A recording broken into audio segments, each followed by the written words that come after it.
Bueno, muy buenas tardes. ¿Cómo están?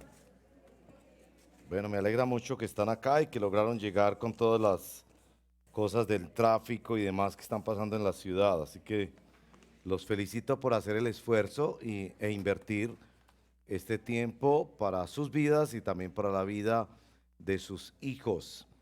Ayer mi segundo nieto, ayer estaba cumpliendo 6 años.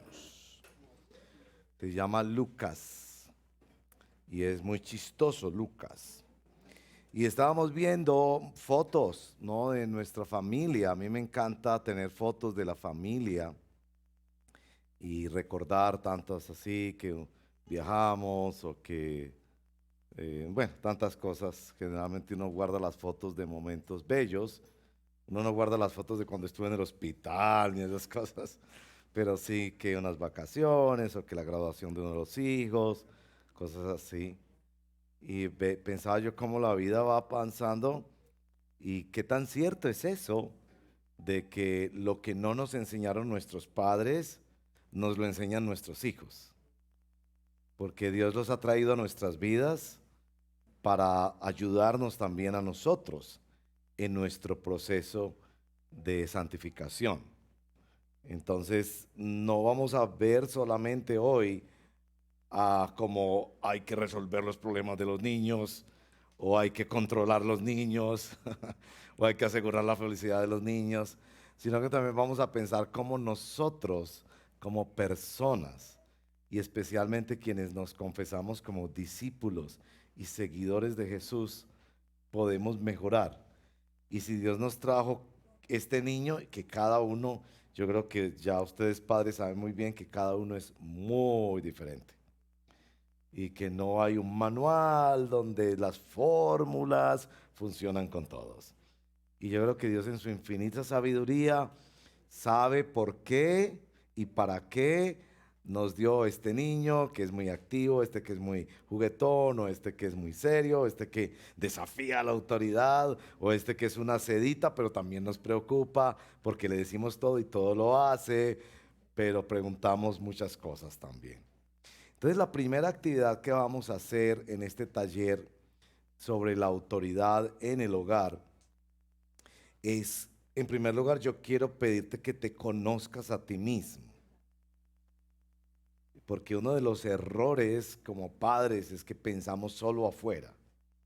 Entonces, yo voy a hacer una pequeña actividad que nos va a tomar, ayer yo calculé que en 10 minutos, pero pensemos que porque somos un grupo podemos ir como hasta 15, 20 quizás.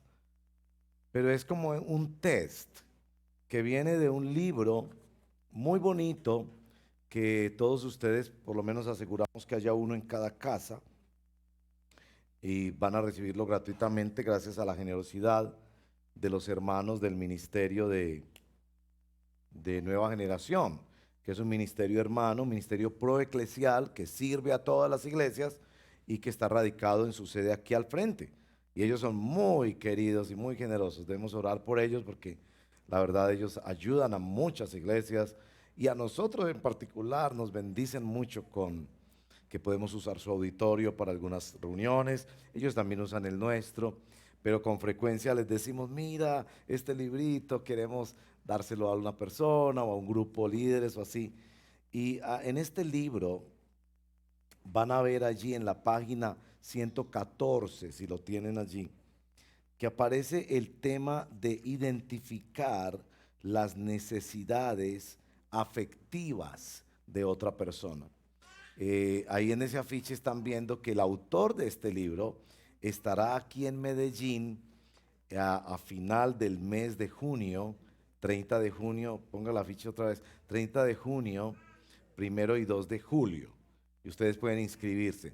Es un renombrado autor que trabajó mucho en el mundo universitario, escribió un famoso libro que se llama Evidencia que exige un veredicto, que es muy documentado y Dios lo usó para tocar a muchos jóvenes universitarios en el ministerio que hoy en día se llama CRU, pero también después ya es un abuelo y ha escrito mucho y tiene varios textos sobre vida familiar.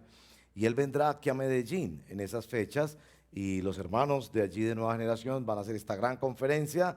Entonces quiero que tengan en cuenta esas fechas, porque podrías ir con tu hijo a conocer una persona muy documentada y un hermano en la fe precioso que puede enseñar. En este libro que se llama Papás Comprometidos, aparecen necesidades afectivas. Ahora, ¿cómo sabe uno que uno tiene una necesidad afectiva? Entonces, a veces uno es más o menos consciente de unas cosas, ¿no? Otras veces no lo es tanto. Y si van a la página 175 del libro, van a encontrar que en el libro el autor nos provee de una herramienta que él la llama un inventario para evaluar necesidades emocionales. Yo les dije que primera parte, porque esto es un taller, ¿cierto?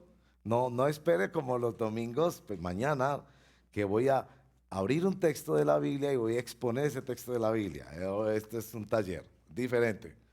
No vaya a decir, no, que el pastor Diego cambió su orientación de enseñar la Biblia. No, es un taller. Y me parece que en un taller es muy importante uno evaluarse a sí mismo. Como cuando usted lleva el taller al carro y el mecánico empieza a hacerle a usted muchas preguntas, porque en un sentido es de la información que usted le dé, que él va a poder saber qué interviene, qué suena, cómo está mal funcionando el vehículo. Así que yo quiero preguntarle a usted. Ahora, estas necesidades emocionales no son pecados, es que somos diferentes cada uno. Algunos necesitamos más palabras, algunos necesitamos más toque físico, algunos necesitamos más. Yo lo hice hace 2 días, creo que lo hice, y me sorprendieron los resultados, pero me llamó la atención lo que salió, porque me dio la impresión de que sí me ayudó a ver, yo tengo más inclinación a necesitar más este aspecto en mis relaciones. Porque yo quiero que pienses en ti como padre. Yo creo que uno de los errores en el ejercicio de la autoridad en el hogar es que pensamos solo en el niño o en el menor de edad. Hay que resolverlo, hay que controlarlo, hay que orientarlo, hay que capacitarlo. Y está bien, porque esa es nuestra tarea. Vamos a ver ahorita unos textos de la Escritura, es guiarlos en la disciplina y la instrucción del Señor. Pero si no nos preguntamos y no nos damos cuenta cómo somos papá y mamá de diferentes, si el niño tiene el privilegio de ser papá y mamá, sé que a algunos les toca hacer la doble tarea de criar a su niño sin la presencia de uno de los padres, pero si somos diferentes, pero también yo soy diferente a mi niño. Y entonces pronto a mí me funcionó cierta forma de disciplina, pero a mi hijo no. Y entonces ahí es donde empezamos a darnos cuenta de la importancia de conocernos a nosotros mismos. Bueno, hay unas copias en papel de este inventario porque yo quiero asegurar que lo hagan todos. No temas rayar en el libro, el autor no se va a enojar, pero si usted no tiene el libro, por eso le dieron hoja. Entonces, quiero preguntar, ¿quién no tiene o libro u hoja para trabajar? Levante la mano. Ahora, levanten la mano los que sí tienen, o el libro o la hoja. Muy bien. Levanten la mano los que no están prestando atención. Muy bien. Bueno, entonces vayan al inventario, vamos a hacerlo juntos. Yo ya lo hice, como les dije, conté el tiempo, me demoré 10 minutos.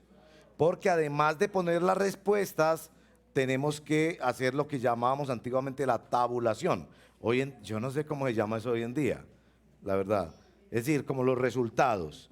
Y ahí dan un instrumento que es común en esta clase de inventarios, un instrumento para poder, los que están viéndonos en casa, pues la referencia es este libro del doctor Josh McDowell, que nos provee un inventario y me pareció muy saludable. Todos los test, inventarios tienen una carga de opiniones psicológicas y demás que usted podrá pensar, ay, esto como que no está así muy claro en la Biblia, pero no se preocupe. Lo que queremos básicamente es usar este inventario para conocernos un poco más a nosotros. Y al final diremos, sí, creo que estoy descubriendo algo, diremos, no, o lo hice mal o el inventario no funciona conmigo. Y tranquilo, no hay problema con eso. Entonces van a ir allí a la pregunta número 1. Yo voy a guiarlos un poco para que vamos haciéndolo bien y lo hagamos todos. Esto es de naturaleza individual, o sea, tú vas a responder por ti. Y me comprometo a que no vamos a publicar las respuestas. No es que mañana pues en la reunión de toda la comunidad, cierto que no sé, en los dos servicios seremos, ¿qué? 600 personas, no sé. Y vamos a salir allá al frente y entonces John Freddy, a usted le sale. No, no vamos a decir eso. O Wilder, salga al frente usted porque pues está. No, no, no, eso queda contigo. Los que están aquí con su esposa o su esposo, sí les animaría de pronto usted, ve, a ti te salió esto, ¿por qué te salió esto? ¿Qué? Entonces vamos a hacer el ejercicio y confiamos que va a ayudar. La primera pregunta es esta.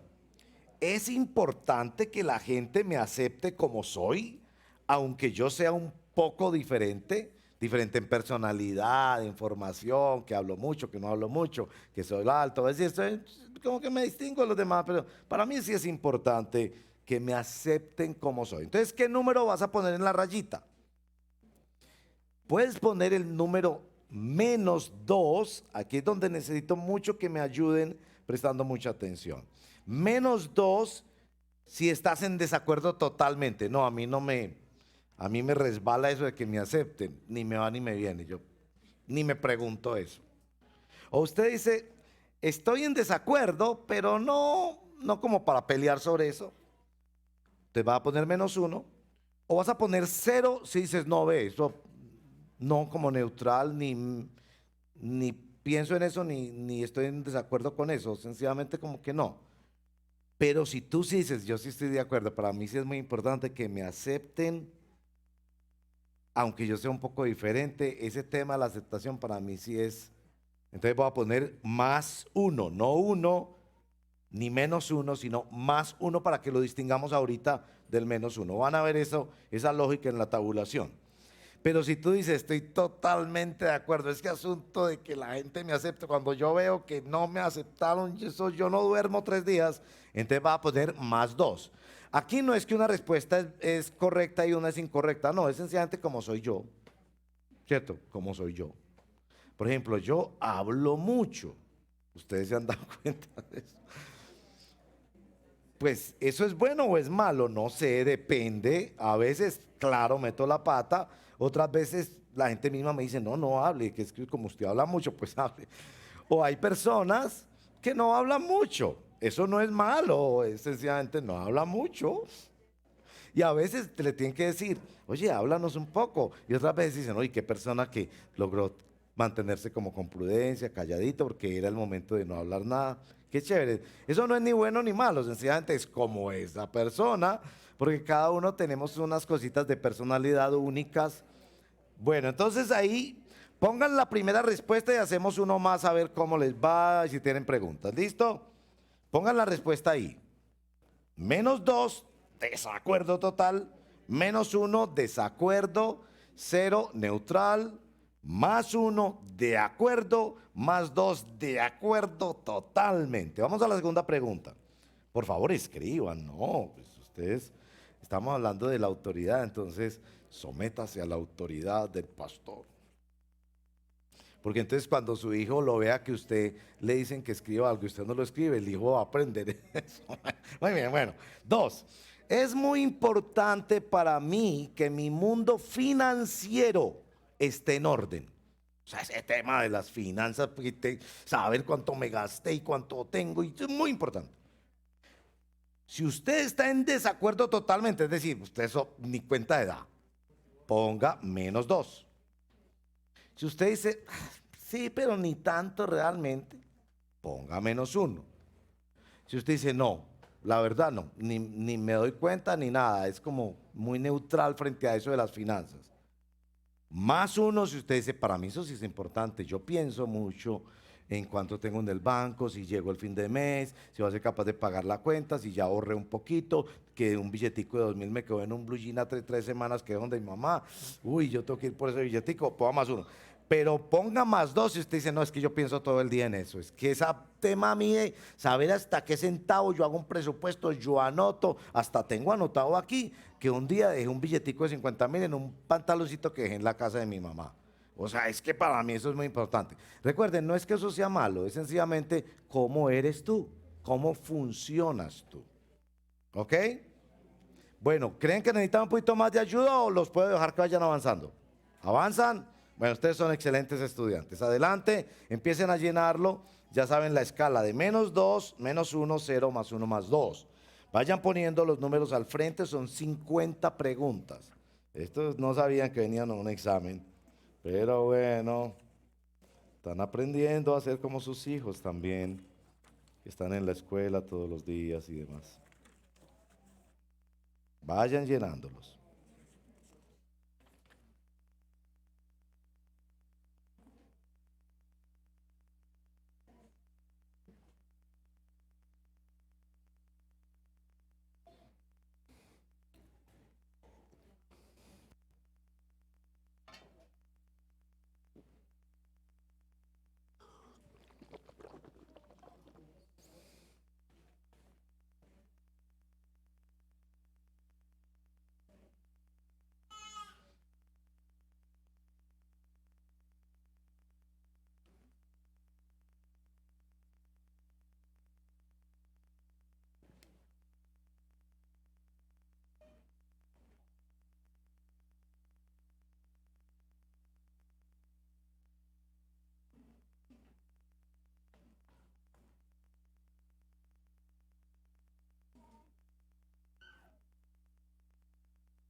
Recuerden que es un inventario por cada persona.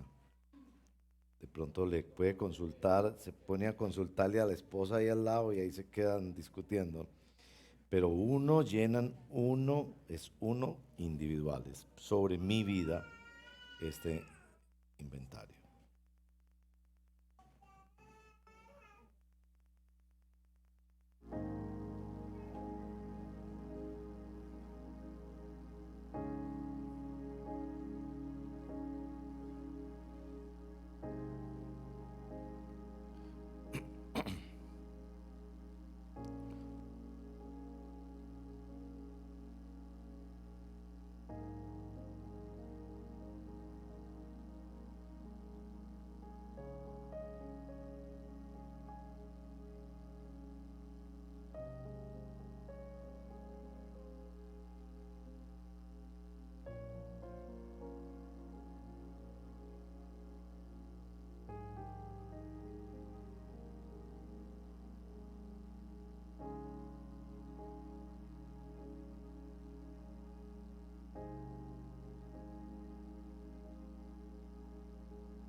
están próximos a terminar, pueden seguir en la parte que dice identificación. La idea es que te van a dar un número, una área, y los números que aparecen en la izquierda, en la rayita, tienes que ir y consultar qué resultado pusiste para poder sumar cómo se da el inventario. Yo entiendo la suma allí como que el menos se descuenta del más en la sumatoria.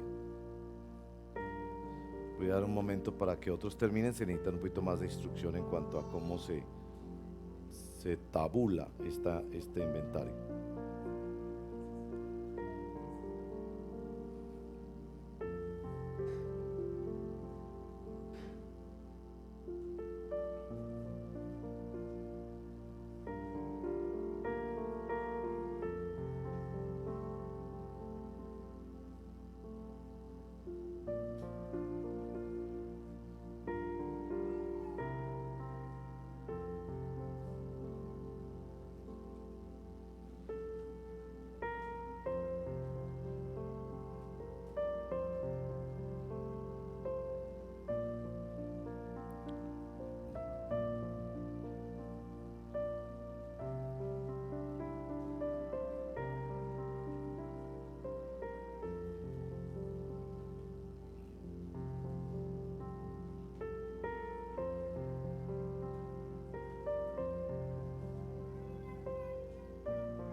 Sí.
Bueno, voy a preguntar quiénes levanten la mano los que no han terminado de llenar las 50 preguntas todavía. Ok, entonces les doy un poquitico más de tiempo ahí. Espero que estén ya como en la 45, en la 49.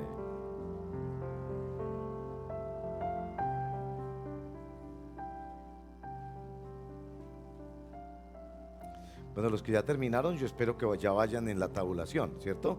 Levanten la mano los que ya están tabulando resultados. ¡Wow! Excelente. Estos son estudiantes muy adelantados. Buenos estudiantes.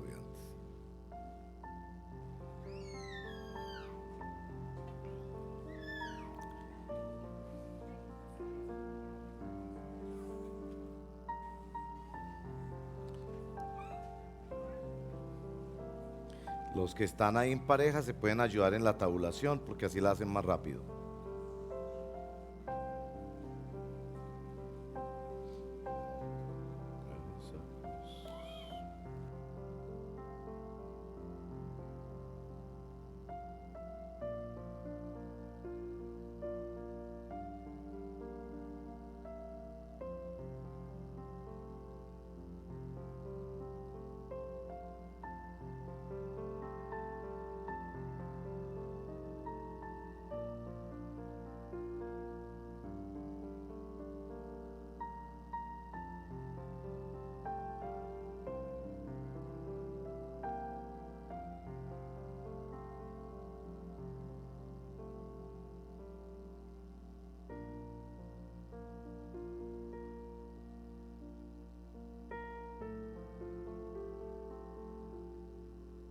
Espero que todos ya estén en la parte de la tabulación.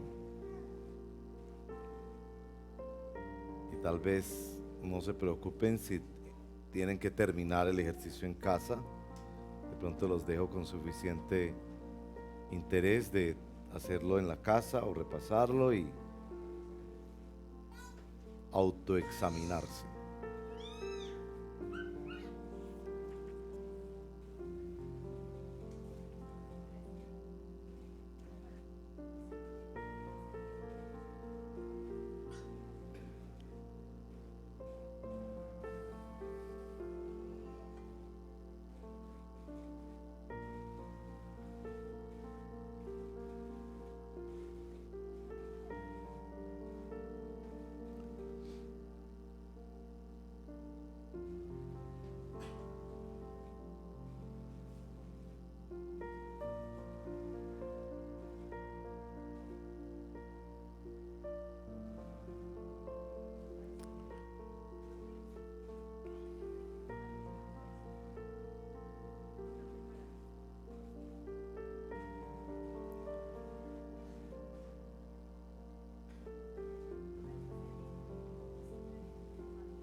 Bueno, vamos a parar un momento, aunque no sé que no han terminado, pero puedo parar un momento y me regalan su atención. ¿Cuántos de ustedes conocen la historia del niño que iba en el carro del papá? Bueno, para efectos de la historia puede ser un niño o una niña, que iba en la silla de atrás, ¿no? Y el papá iba manejando y la niña iba parada, ¿ok? Y por supuesto todos sabemos que es muy peligroso que los niños vayan parados y sin su cinturón en la parte de atrás, porque en un freno es muy peligroso para el niño. Entonces, el papá empezó, pues como todo papá, a decirle, siéntese, siéntese, póngase el cinturón. Es una niña, no sé, de 5 o 6 años que ya podía ponerse el cinturón. Siéntese, siéntese. Y la niña no, y era de esa tendencia que hay en algunos de nosotros, de desafiar la autoridad. No todas las personas son así, pero cada persona es distinta. En este niño o niña estaba ahí atrás, ¿no? Y el papá, ¿no? Hasta que el papá frenó y le habló más fuerte. Y te pones eso. Entonces ya la niña asustada porque pensó, aquí ya viene la disciplina. Entonces se sentó y se puso el cinturón. Pero le dijo después de eso, pero por dentro estoy parada. ¿Conocen esa historia? Bueno, yo tengo que parar este ejercicio, pero bueno, yo sabía que no tenemos tiempo para hacerlo todo, pero espero haberles dado el interés de terminarlo en la casa y si tienen la gracia de Dios de tener ah, un cónyuge con quien compartir, si estás criando a tu niño solo o sola, pues también podrías con el papá o la mamá si vives con tus padres o si tienes un hijo que ya es grandecito, podrías hasta de pronto hacerlo con él. Esta clase de inventarios no deben tomarse de ninguna manera como Biblia. Esto no es la Biblia. Pero a mí me parece que sí le ayudan a uno a descubrirse. Y este es el punto por el que les cuento esa historia. Si vamos a hablar de autoridad en el hogar, es muy importante que nosotros entendamos cómo funcionamos nosotros. Porque parte de los grandes problemas es que no entendemos las diferencias de personalidad de nuestros hijos y las diferencias que tienen con nuestra forma de ser. Que ese es un principio fundamental que quiero enseñarles a través de este inventario. Ahora la pregunta entonces es, ¿cómo es que nosotros nos conocemos mejor a nosotros mismos? La respuesta de la psicología y todo, pues no, vaya, haga todos estos inventarios o cosas así. La respuesta del Evangelio, escuche bien, es conoce bien a Dios. Y habría muchas razones para decir eso. Es decir, ¿por qué la mejor forma de conocerme a mí mismo es conocer a Dios? Bueno, una respuesta muy sencilla, es porque Dios te creó. Entonces, si quieres saber cómo funcionas tú, pregúntale al fabricante. Pero en segundo lugar es porque el fabricante nos dejó claras instrucciones sobre cómo deberíamos funcionar. Y a la luz de esas instrucciones podemos saber qué sí o qué no debo cambiar. ¿Qué es lo que yo necesito entender? Por eso los niños esta mañana, a la luz de nuestro tema de autoridad, ellos han escogido, y creo que les van a dar una cajita como estas, sobre los atributos de Dios. Porque es conociendo a Dios que vamos a poder entender mejor cómo somos nosotros, pero también cómo podemos funcionar bajo su autoridad para que en nuestro hogar la autoridad sea bien implementada. Otra razón que podríamos decir, que también es muy sencilla, pero tiene las complejidades de las cosas sencillas, y es que no hay autoridad sin autoridad. Ahorita lo veremos más en detalle. Nuestra autoridad como padre o madre en un hogar viene de parte de Dios. Entonces, si nosotros no estamos sometidos a Dios, nuestra autoridad con los hijos se va a quebrar. No es que es inexistente, pero se va a quebrar. Así que necesitamos conocer a Dios para poder, como dice un texto que vamos a leer ahora, gobernar bien nuestra casa. Ahora yo lo que voy a hacer enseguida es mostrarles un video. Y este video lo muestro con varios intereses, mientras se van preparando a los hermanos, con toda la gratitud que tenemos por ellos en comunicaciones, que nos van a presentar este video. Pero mientras se van preparando, este video está en YouTube, está en una página que se llama Preguntas de la Biblia Contestadas. Es de un gran ministerio mundial que se llama God Questions, como tienes preguntas. Es un ministerio que yo recomiendo porque llevan años y años y años en la tarea de ayudar a responder preguntas. Y recientemente están pasando del texto escrito, ellos tienen páginas, aplicaciones, todo eso, a videos. Y aquí en particular, en este video, se responde la pregunta de ¿cuáles son los atributos de Dios? Tú necesitas conocer a Dios si aspiras a no seguir administrando la disciplina y la autoridad en tu hogar de manera malsana. Si no conoces a Dios, vas a aplicar, no sé, teorías humanas, tendencias. En esta generación hay unas tendencias, como hubo tendencias en la época de nuestros padres o abuelos. Pero si conoces al Señor y aprendes a vivir bajo su cuidado, te va a ir mejor. Y tienes esperanza del Evangelio de guiar tu hogar bien. Bueno, miremos este video rápidamente. Es un video que demora, si recuerdo bien, 5 minutos. ¿Cuáles son los atributos de Dios?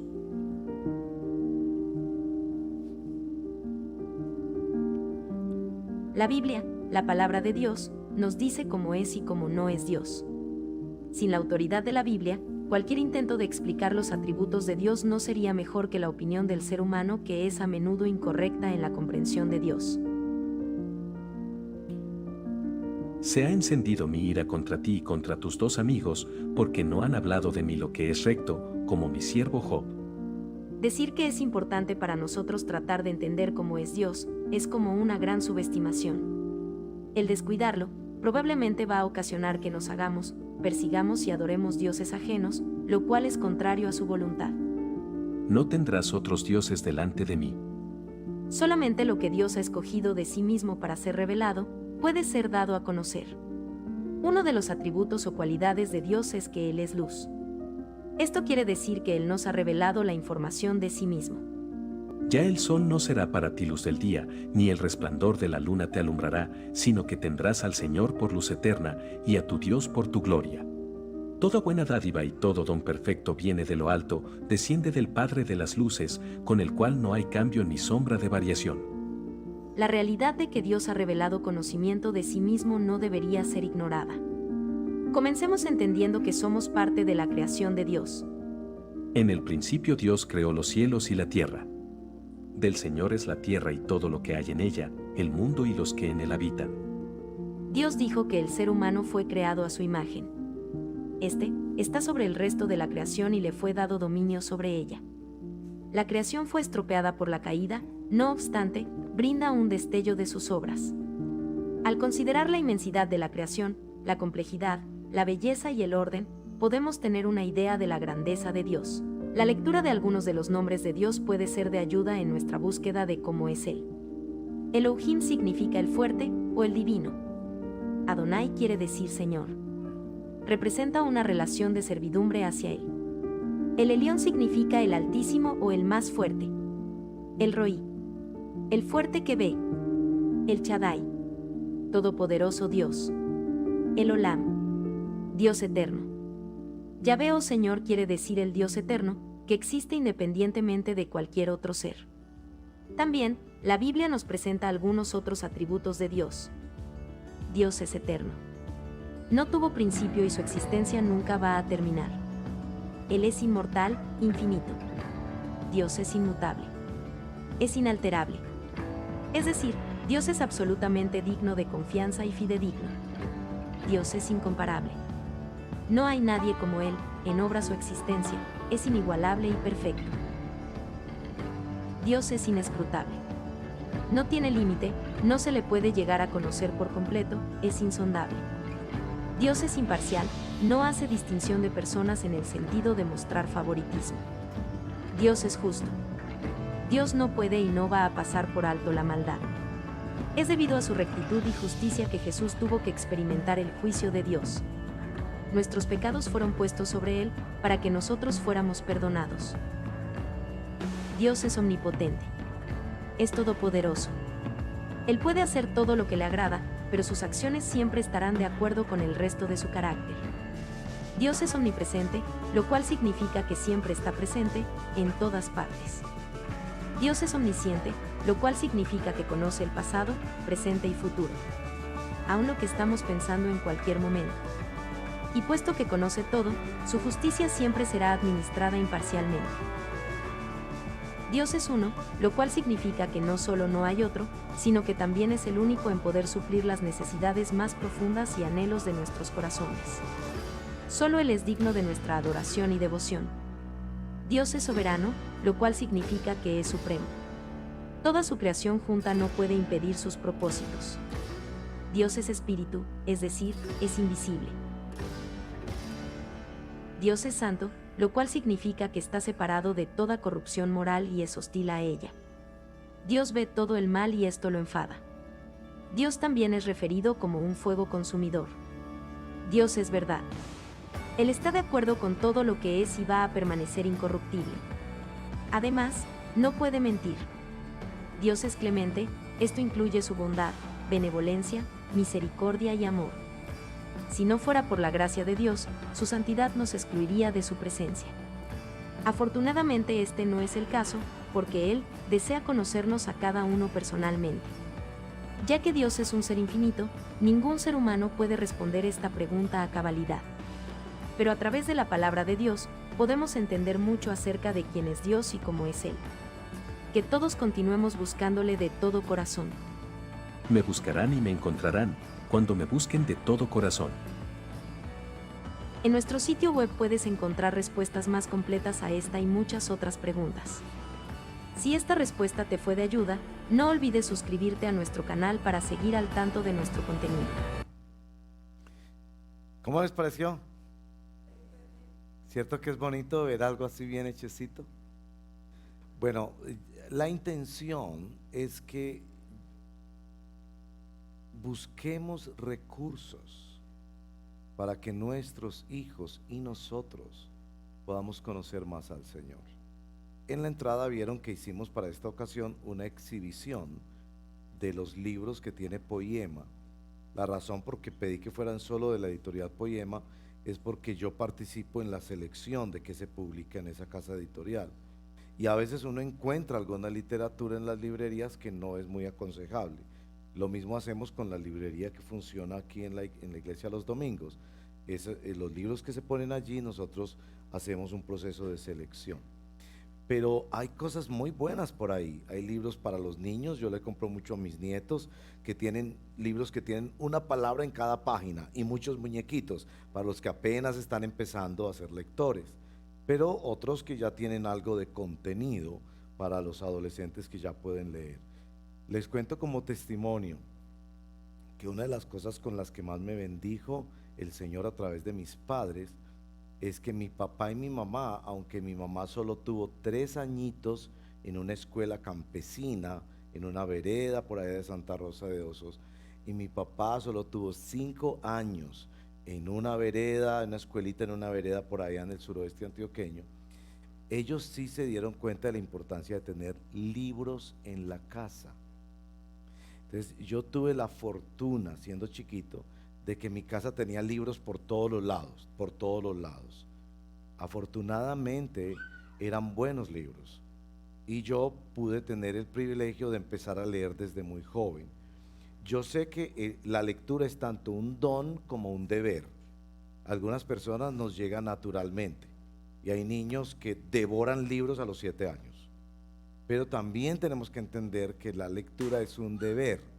Es la forma más importante de educación que conocen los seres humanos.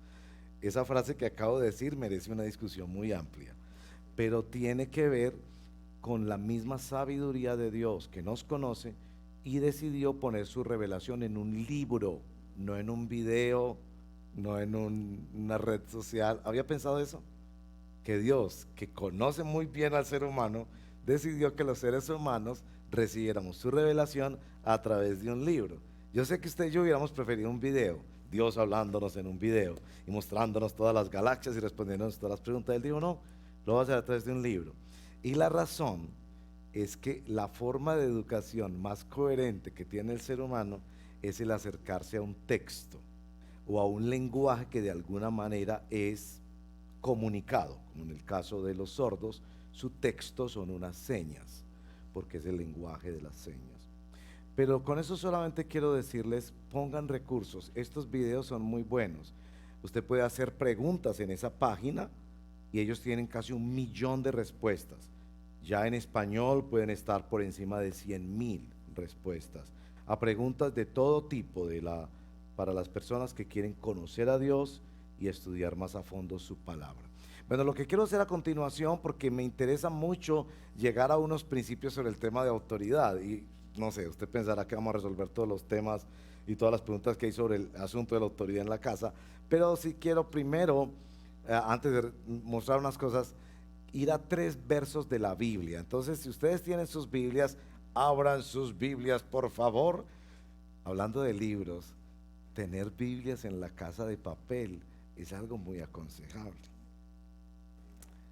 Pero no voy a entrar en la discusión porque yo sé que algunos han crecido con la tecnología y leen hoy en día todo digital.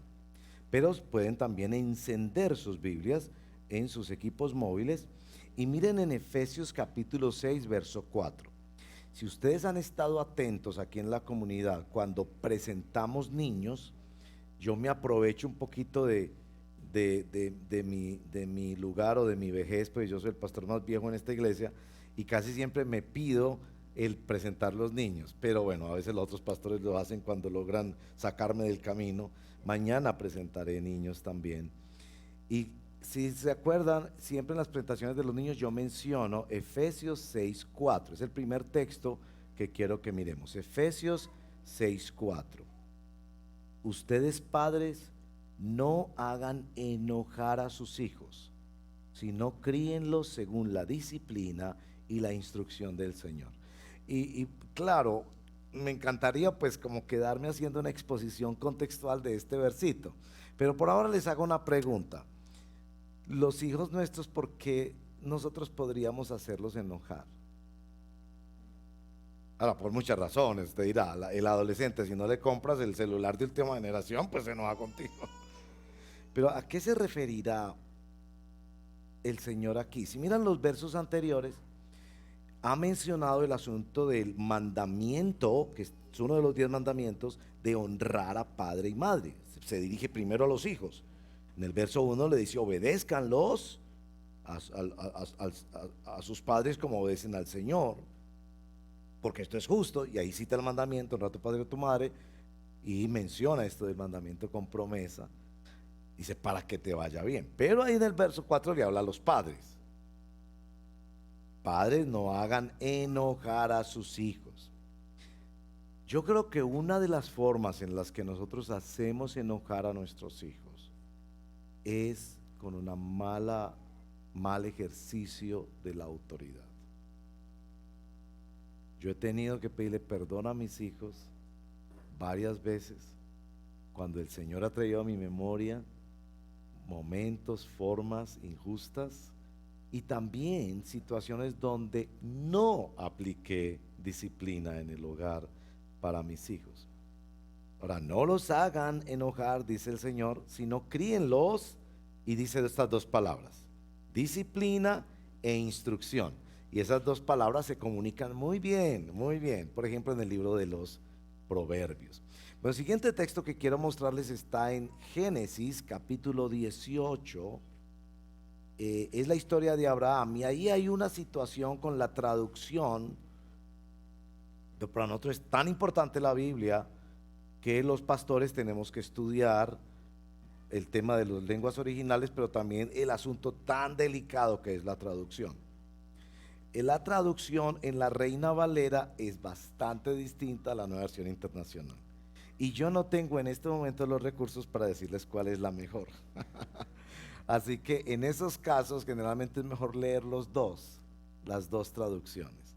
La Reina Valera dice en Génesis 18:19, a ver si los muchachos allá lo logran, a veces ellos son tan rápidos que pueden ponerlo ahí, pero en la Reina Valera dice el Señor: porque yo sé, está refiriéndose a Abraham, que mandará a sus hijos y a su casa después de sí.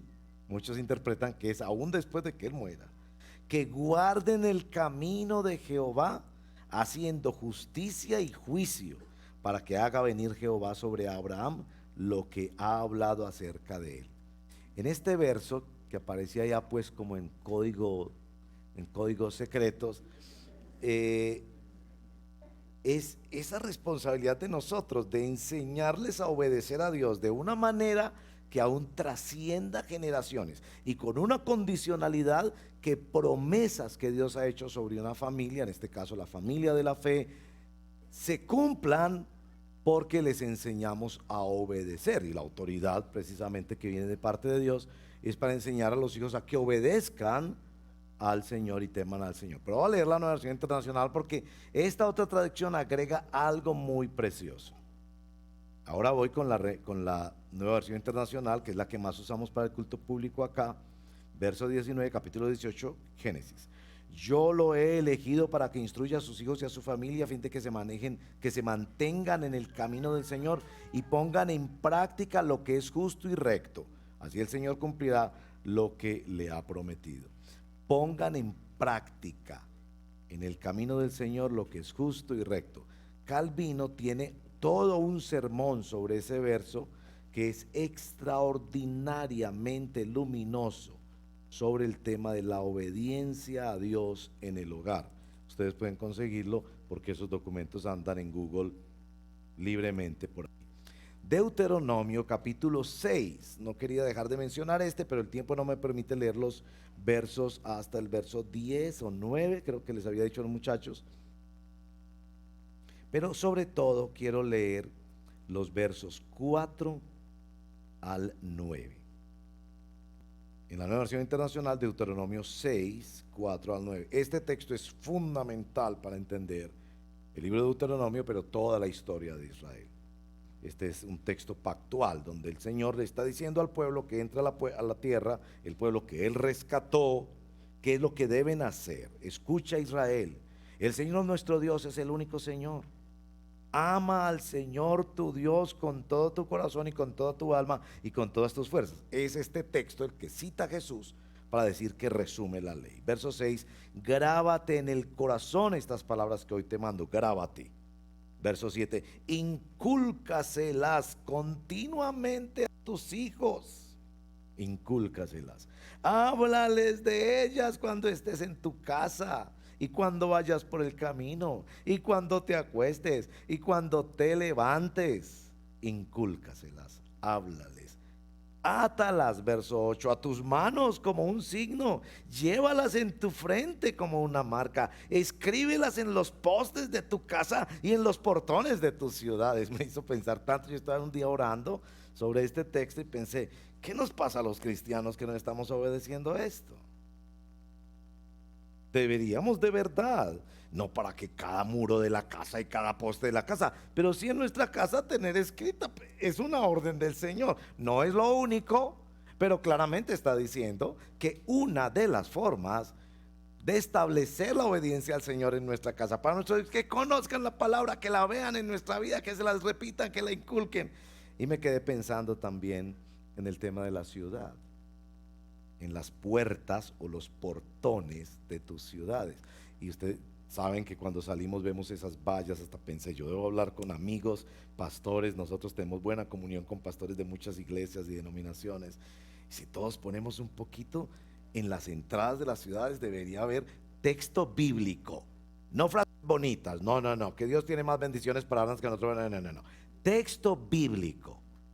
Y no texto para acusar a todo el mundo y todo, no. Textos que realmente revelen evangelio e inviten amorosamente a la gente a buscar a Dios.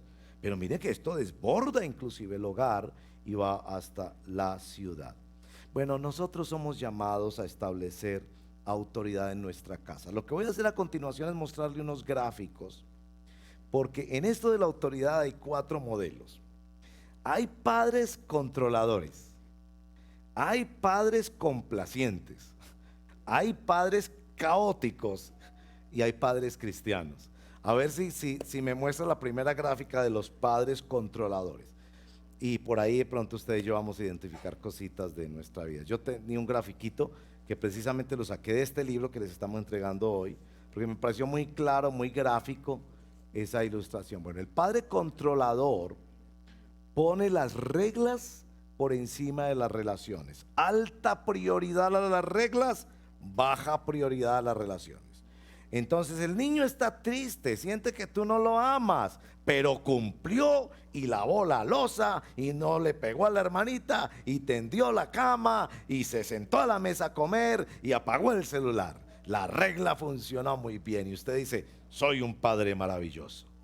Pero ahí está un niño que está cumpliendo las reglas, pero no se está sintiendo amado. ¿Está eso bien?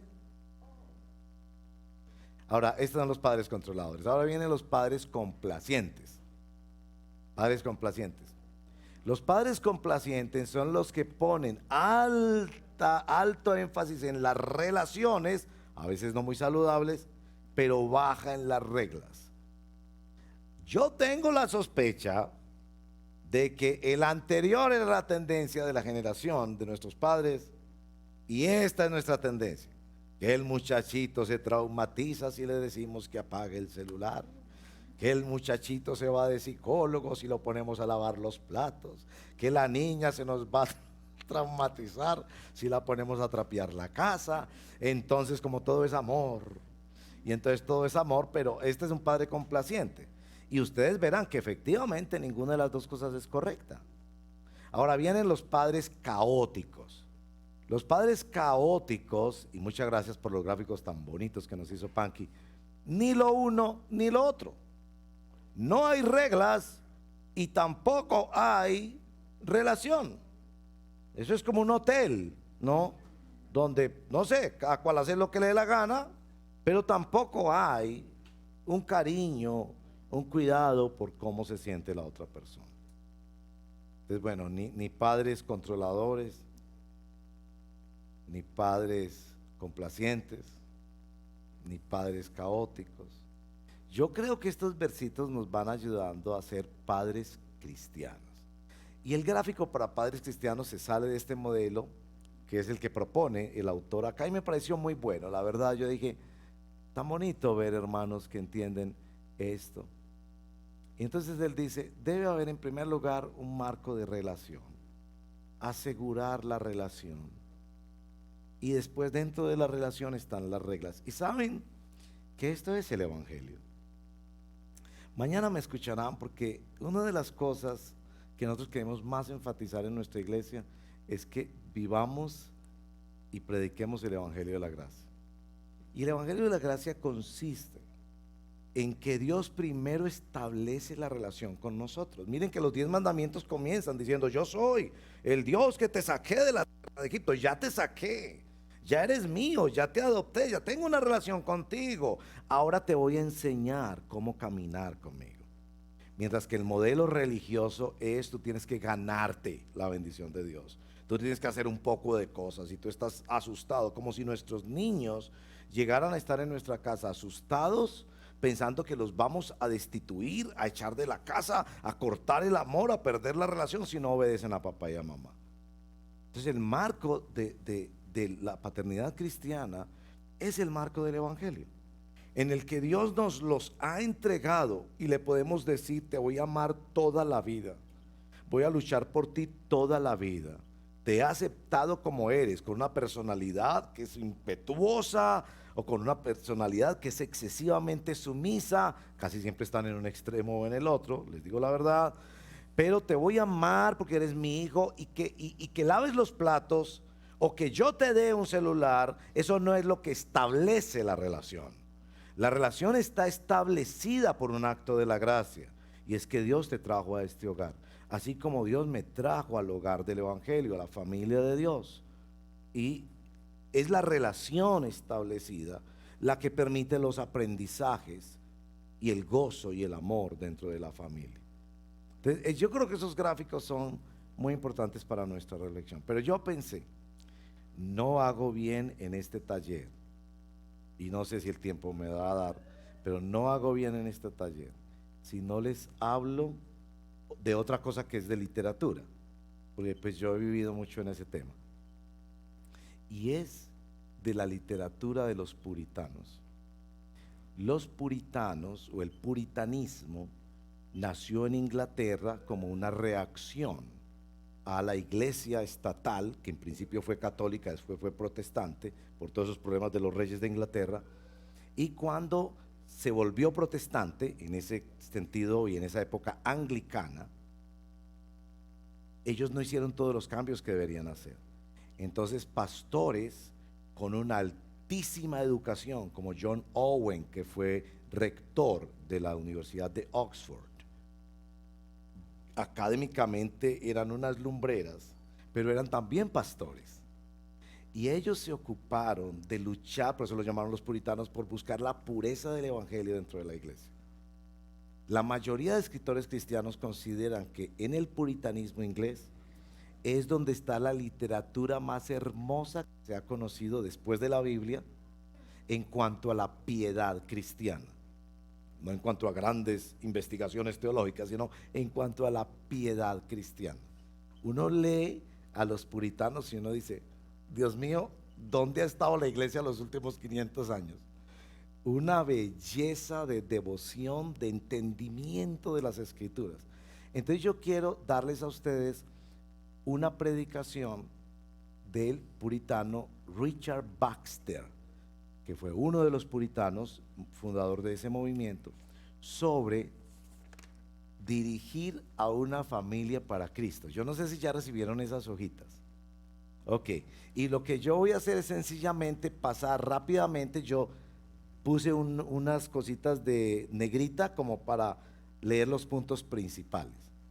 En esta predicación él comparte 3 puntos sobre la autoridad en el hogar. Nos dice, en primer lugar, que los padres deben mantener su autoridad en la familia. Y ya ahí nos está diciendo mucho, pues, porque para muchos hoy en día una familia funciona sin autoridad, y el muchachito decide qué hace, qué come, a qué hora se acuesta, y no hay disciplina ni autoridad, y no se les puede disciplinar porque los traumatizamos. Ahora, yo sé que hay formas nocivas, destructivas de disciplinar, no me entienda mal, pero yo creo que es tan malo disciplinar mal como no disciplinar. Y creo que llamado del Señor es a que aprendamos a hacerlo bien, no a que dejemos de hacerlo, porque No, que cuando yo era niño mi papá me cogía con una escoba y me dejaba morado, yo estoy traumatizado. Entonces por eso a mi niño yo ni le digo nada cuando no hace la tarea y cuando se queda hasta las 3 de la mañana con el celular, porque de pronto no sé qué. No, sí, está bien que yo reconozca que mi papá me hizo daño en algunas formas en que me disciplinó. Pero eso no quiere decir que yo me voy a ir al otro extremo. Y ustedes ven que somos esa sociedad de extremos, ¿no? Que si entonces en una generación anterior se hizo esto, entonces nos vamos al otro extremo. Y seguramente la siguiente generación va a ver los errores de este extremo y se va a ir al otro extremo. Mientras que la palabra de Dios nos enseña a vivir bajo la autoridad de Dios para que nosotros podamos. El objetivo, yo creo, más que todo de esta enseñanza de Baxter es una palabra que se usa a veces en círculos, hay que usarla con cuidado, que es el tema del autogobierno. Ese concepto hay que mirarlo con delicadeza, el tema del autogobierno. Pero en el contexto de la familia, nosotros debemos entender que preparamos a nuestros niños para el autogobierno. O sea, nosotros los preparamos para que un día nosotros no estemos ahí. Ahora, ¿qué es autogobierno? Que él diga, me siento que no lo debo hacer y no lo hago. No. El autogobierno no está basado en cómo te sientes tú, o en una ética situacional, o en una construcción personal que yo hago de mi moral. El autogobierno debe venir, otra vez, del conocimiento de Dios que este niño aprende en la casa. Porque este niño va a caminar con Dios toda la vida. No va a caminar con papá y mamá, pero con Dios sí que va a caminar toda la vida, aunque no lo reconozca. Aunque no lo reconozca, porque Dios es omnisciente, omnipresente y omnipotente. Y así como les enseñamos a que clamen a Dios donde estén, cuando mis hijos han viajado y todo eso, yo siempre les digo, acuérdense que donde usted va ahí está el Señor, para clamarle en su necesidad, pero también para temerlo en medio de la tentación, porque tú no vas a hacer lo que tú quieres, tú fuiste creado para cumplir los propósitos de Dios. Por eso otra vez regresa al conocimiento de Dios. Y lo primero que Baxter dice es, los padres deben mantener su autoridad en la familia. Entonces vienen unos subpuntos. Primer subpunto, haz que tu familia entienda que tu autoridad procede de Dios. Y saben que una de las cosas más bonitas cuando uno va a disciplinar a un hijo, escuche bien esto, es no lo discipline inmediatamente. Casi siempre cuando usted disciplina a un hijo inmediatamente, usted lo hace con rabia. Y usted lo hace, perdóneme la expresión, para vengarse. Porque el muchachito se le salió de su control, porque como nosotros nos editamos a nosotros mismos con nuestros hijos. Es decir, yo quiero que el niño hable japonés porque yo nunca hablé japonés. Y entonces el niño me falta la clase de japonés, yo lo castigo porque esa imagen que yo quiero proyectar en mis hijos no se está cumpliendo. Entonces termino vengándome. Es una cosa muy importante, es tomar tiempo para pensar. Yo me acuerdo una vez que mi niña me dijo, yo le dije, mi amor, habla con tu mamá para ver qué opinión tiene tu mamá. Y mira lo que me dijo. No, papá, yo no voy a hacer eso, porque yo sé que si yo voy a hablar con mi mamá, me va a decir lo mismo que me dice usted. Porque siempre antes de disciplinarlos o de decidir sobre un permiso, ella y yo nos acostumbramos a meternos al cuarto. Y en el cuarto discutíamos porque no teníamos la misma opinión. Ella pensaba que la niña debería llegar a las 6:30 de la tarde. Yo pensaba que estaba bien a las 9:30 de la noche. Discuta pues. Pero ahí negociábamos y llegábamos a las 8 de la noche. Y entonces salíamos del cuarto y la niña venía y me preguntó, poco, entonces me va a dejar, mi amor, 8. Entonces ellos son muy astutos. Y se iban de la mamá, mami, ¿hasta qué hora vamos a hacer? 8. Entonces por eso me decía, yo para qué me voy a hablar con mi mamá, sí me va a decir lo mismo que me dice usted. Pero deben entender que esa autoridad viene de Dios, que hay un orden de Dios. Y por supuesto necesitamos ser estudiosos de la Escritura. Por eso es que les doy libros y cosas, porque usted como papá debe entender que debe capacitarse para eso. En el mismo artículo más adelante el autor va a decir que cómo es posible un médico que nunca estudia, cómo es posible un chofer que nunca aprende a maniobrar un carro, cómo es posible un padre que nunca aprende a ser padre y madre, y que queremos aprender eso por ósmosis, así como no sé, se me pegó. Y deberíamos pensar que esto de escuela de padres, sí, porque la verdad reconocemos, todos hemos cometido muchos errores que nos testifican que necesitamos aprender. y que nunca es tarde para aprender. Segundo, cuanto más se vea a Dios en ti, en tu conocimiento, en tu santidad, en una vida irreprochable, mayor será tu autoridad a los ojos de tu casa, que tiene el temor de Él. Pero él cita ahí versos bíblicos que ustedes podrán leer en casa. Tercero, no muestres tu debilidad natural mediante pasiones, palabras, hechos imprudentes. Entonces, si tu hijo ve que tú eres proclive al licor, que te quedas hasta las 3 de la mañana viendo series de Netflix, ya sabes cuál es el efecto cuando tú vas a poner límites a su conducta. Cuarto, no pierdas tu autoridad por usarla de forma negligente. Tienen que recordar que estos textos son traducidos, pero son de la época del puritanismo y tienen unas expresiones. Pero por ejemplo, esta expresión: el curso moderado entre el rigor señorial y una suave sujeción. Evidentemente son textos de otras épocas, pero lo que quiere decir es que la forma negligente es cuando no medimos claramente los límites de nuestra autoridad. Es decir, a veces la disciplina no se corresponde con la falta. Y creo que los grandes pecados que hemos cometido es que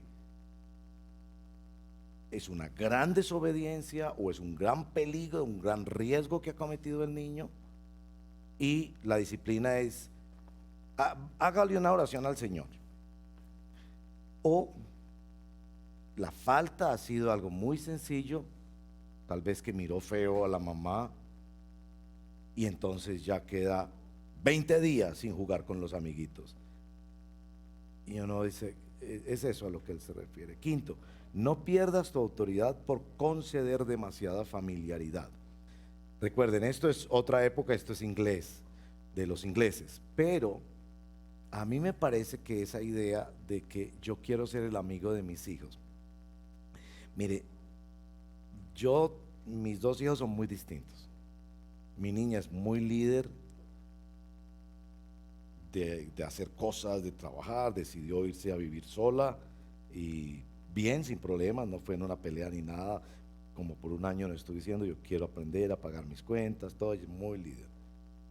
El hijo es muy dependiente de nosotros. Cuando se casó yo lloré viendo ese cuarto vacío como si fuera una Magdalena. No fui capaz casi de hablar en ese matrimonio.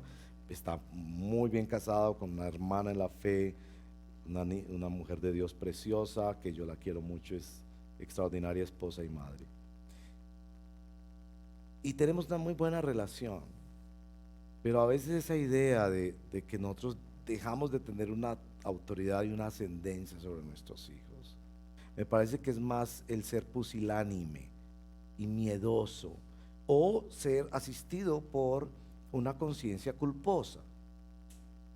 Bueno, la segunda cosa que hace en este sermón es que nos dice: trabaja para que haya habilidad y prudencia en tu forma de gobernar. Primero, establezca que sí hay autoridad en su casa y que debe ser bien ejercida. Pero segundo, esté dispuesto a aprender. Eso es lo que nos está diciendo aquí. Primero, para conseguir la destreza de un gobierno santo, es necesario que hayas estudiado bien la palabra de Dios.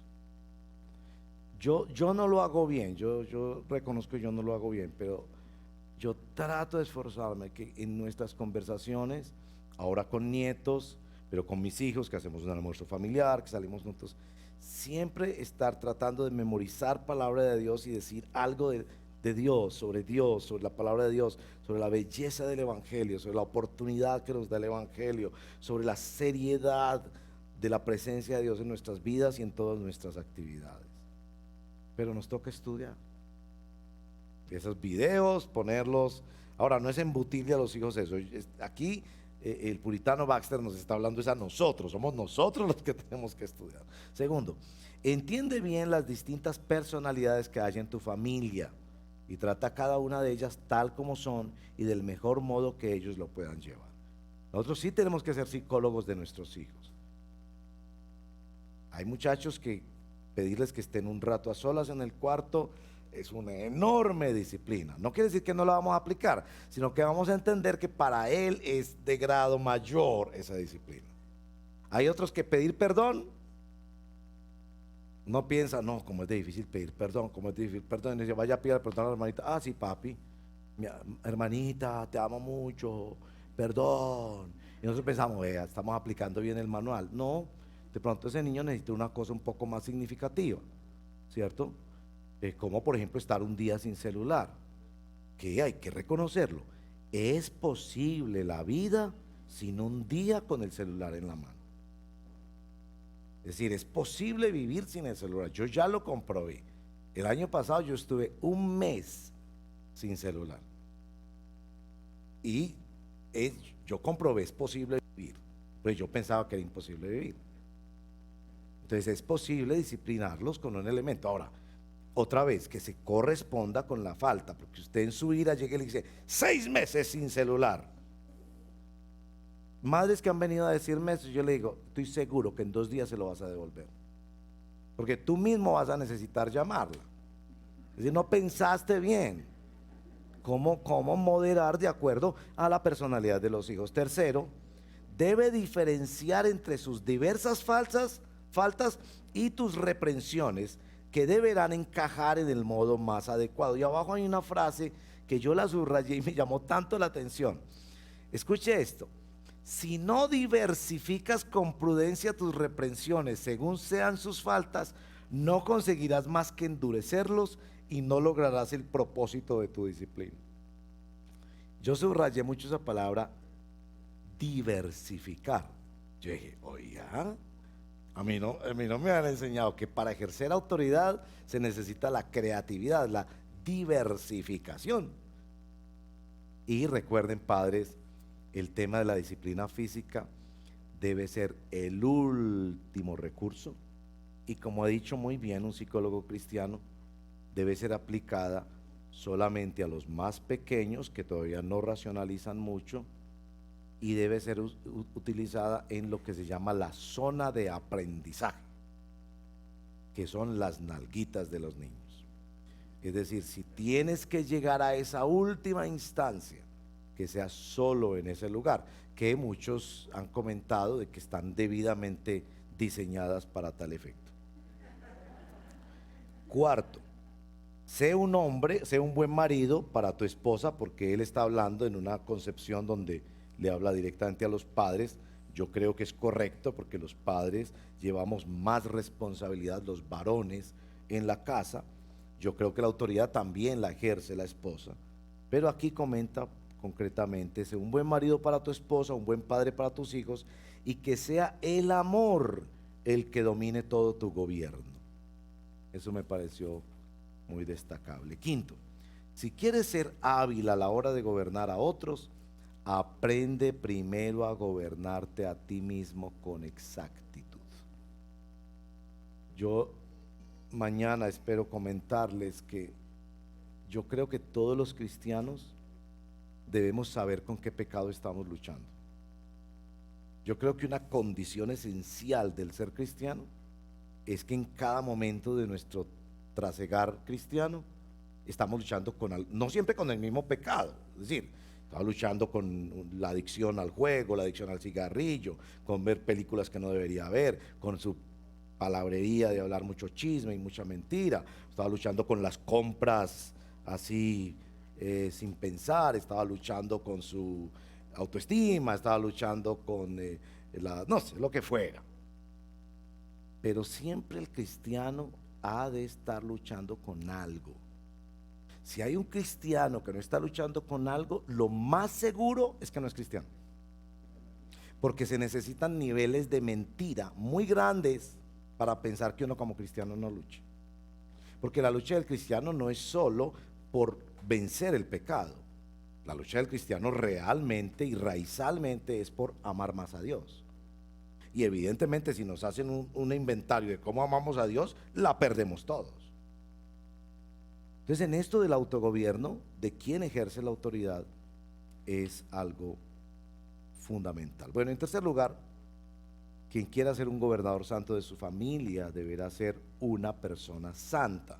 Deben entender cómo los puritanos usan esta expresión, porque los puritanos no pensaban que es que había cristianos que no eran santos. Ellos pensaban que todos los cristianos eran santos, porque todos han sido apartados para Dios. Pero que todos los cristianos estamos en un proceso de santificación progresiva, en el que somos santificados por una obra del Espíritu, pero somos simultáneamente invitados a participar en esa obra. Primero, con este fin, asegúrate de que tu propia alma esté por completo sujeta a Dios. Y muchos de los problemas que tenemos en la crianza de los hijos realmente no tienen que ver con los hijos, tienen que ver con qué tanto estamos sujetos nosotros a Dios, para tener la sabiduría para responder, el ejemplo para dar, la unción espiritual para guardar a ese adolescente o ese niño que está siendo atacado por un mundo perverso, por su propia naturaleza pecaminosa.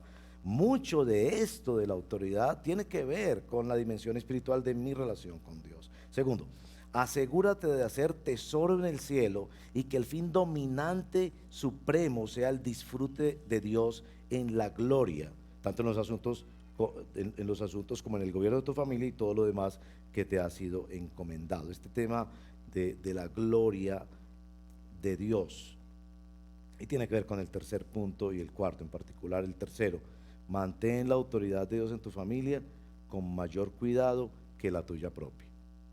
Es decir, que las ofensas que tus hijos le hacen a Dios para ti sean más graves que las que te hacen a ti. Y creo que eso ya sería un marcador muy predominante de nuestra percepción de cómo conducimos a nuestros hijos. Finalmente, que el amor espiritual hacia tu familia predomine.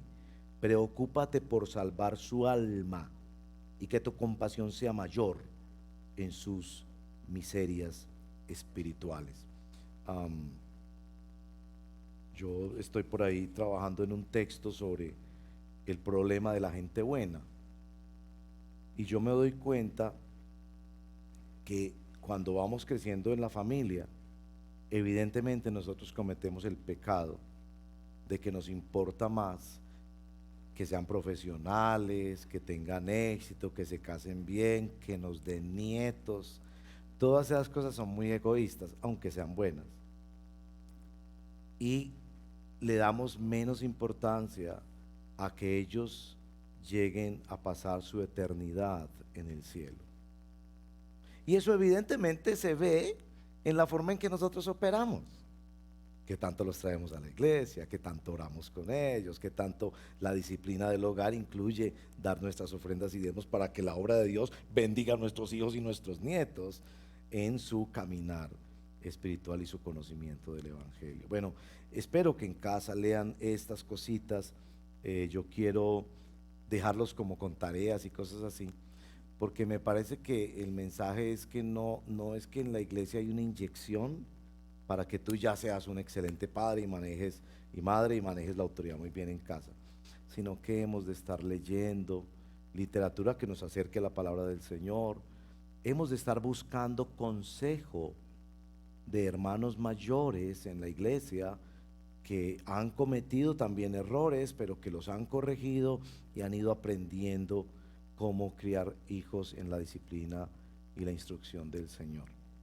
Bueno, quiero terminar pidiéndoles que tomemos un ratico de oración. Yo entiendo que los niños deben estar ya en un momento para venir. Darles gracias por apartar este tiempo. Pedirles que se pregunten cada uno qué se llevan de este rato que hemos compartido. Muchas cosas, yo hablo mucho, pero ¿qué te pone el Señor en el corazón? El Evangelio siempre nos lleva a esos lugares de arrepentimiento, donde identificamos algo que está mal y clamamos a la gracia de Dios porque no hay otro recurso para nosotros. Pero también el Evangelio nos lleva a ese lugar de la fe, donde creemos que es posible la esperanza de estar mejor, de aprender, de crecer, así mis hijos ya estén hasta fuera de la casa, o así mis hijos sean de la personalidad más complicada que ni el psicólogo ha podido entenderlo, pero que Dios nos dice que Él tiene un propósito. De hecho, yo tengo la misma experiencia, porque yo era como la oveja negra de mi casa, de que los muchachos que son más difíciles de criar es porque Dios les ha dado unos potenciales y unas cosas que ellos mismos como que ni caben en su ropa. Entonces, bueno, otra vez, los papás tenemos que aprender y las madres a buscar de Dios, someternos a Dios de tal forma que podamos reflejar, ¿no?, lo que Dios está haciendo con nosotros en ellos y podamos guiarlos en el Señor. Pero esta es una tarea que siempre hemos de abordar con mucha humildad, porque aquí no es de criticar la generación que está saliendo, porque nosotros sí fuimos muy buenos hijos y ellos no. Cada generación tiene sus propios desafíos, propios problemas, pero más bien es pegarnos del Señor. Les animo finalmente a que tengan literatura en su casa.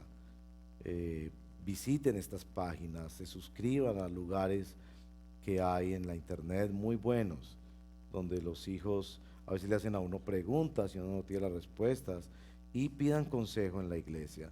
En cuanto a literatura, esa línea que Poema está muy comprometido en desarrollar, la Casa de Publicaciones Poema ha venido desarrollando una literatura muy hermosa para niños, y vienen nuevos productos muy hermosos que a veces es ponerlos ahí. A mí me emociona que a veces yo llego a mi casa y está mi consuegro, que apenas está empezando a escuchar las cosas del Evangelio, pero estaba bien empezando a ir a la iglesia. Pero él es un académico que en su vida la palabra de Dios no significó nada para él. Apenas ahora, a sus casi 70 años, está empezando. Pero verlo a él, que ve ahí sobre la mesa, porque hay que dejarlos visibles, uno de estos libros que están ahí afuera, y se pone a leérselo a un nieto. O que el niño lo coge y pregunta, ¿qué es este dibujito? ¿Qué quiere decir? El otro día les estaba contando la historia de Jonás y eso de por qué se lo comió el pez. Y claro, es que Dios nos dé esa creatividad. Pero sin duda, yo puedo decir que Dios puso ese niño o esa niña en tu vida porque Dios tiene un propósito y quiere usarlo a Él para ti, para santificarte y que tú lo busques más a Dios, pero también para usar tu vida invirtiéndola en ese niño con propósitos eternos. Bueno, vamos a orar.